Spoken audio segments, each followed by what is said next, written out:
Welcome to Gokul kitchen. இன்றைக்கி நம்ம செய்ய போகிறது குடைமிளகாய் கிரேவி.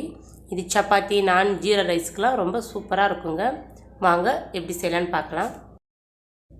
1.5 ஸ்பூன் அளவுக்கு எண்ணெய் சேர்க்குறேங்க. நம்ம குடைமிளகாயை வதக்கி தான் சேர்க்க போகிறோம். நம்ம அப்படியே கிரேவியில் சேர்த்தோம்னா அதோட பச்சை வாசனை அடிக்குங்க.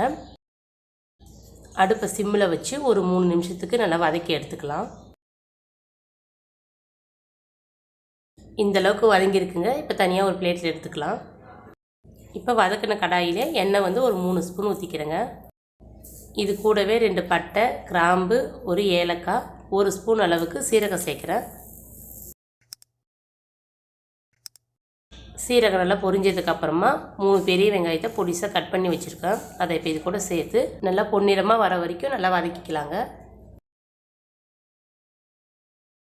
இஞ்சி பூண்டு பேஸ்ட்டு 2 ஸ்பூன் அளவுக்கு சேர்த்துருக்கேங்க. இதோட பச்சை வாசல்லாம் போகட்டும். நல்லா வெங்காயத்தோடு சேர்த்து ஒரு 2 செகண்ட் நல்லா கிண்டி விட்டுடலாம்.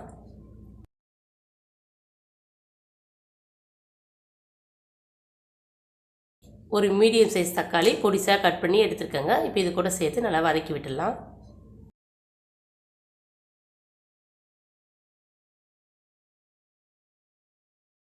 ஒரு பெரிய சைஸ் வெங்காயம், ஒரு தக்காளியும் நான் அரைச்சி எடுத்துருக்கேங்க. இப்போ நம்ம இது கூட சேர்த்துக்கலாம்.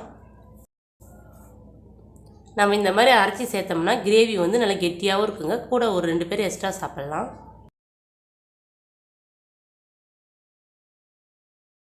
இப்போ இது கூட நம்ம இந்த மசாலாவோட சேர்க்க போகிறோங்க.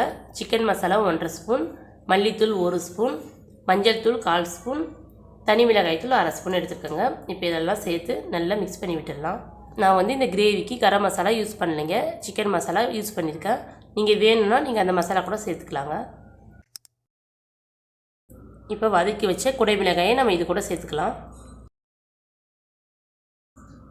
நல்லா இந்த மசாலாவோட சேர்த்து ஒரு 2 நிமிஷத்துக்கு நல்லா கிண்டி விட்டுடலாங்க. இப்போ இந்த கிரேவிக்கு 1.5 டம்ளர் அளவு தண்ணி சேர்க்குறேங்க.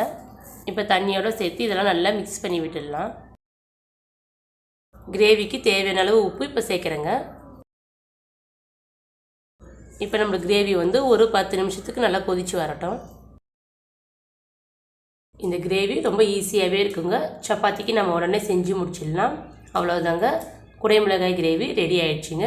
இந்த வீடியோ உங்களுக்கு பிடித்திருந்தால் லைக் பண்ணுங்கள், ஷேர் பண்ணுங்கள், கமெண்ட் பண்ணுங்கள், மறக்காமல் சப்ஸ்கிரைப் பண்ணுங்கள்.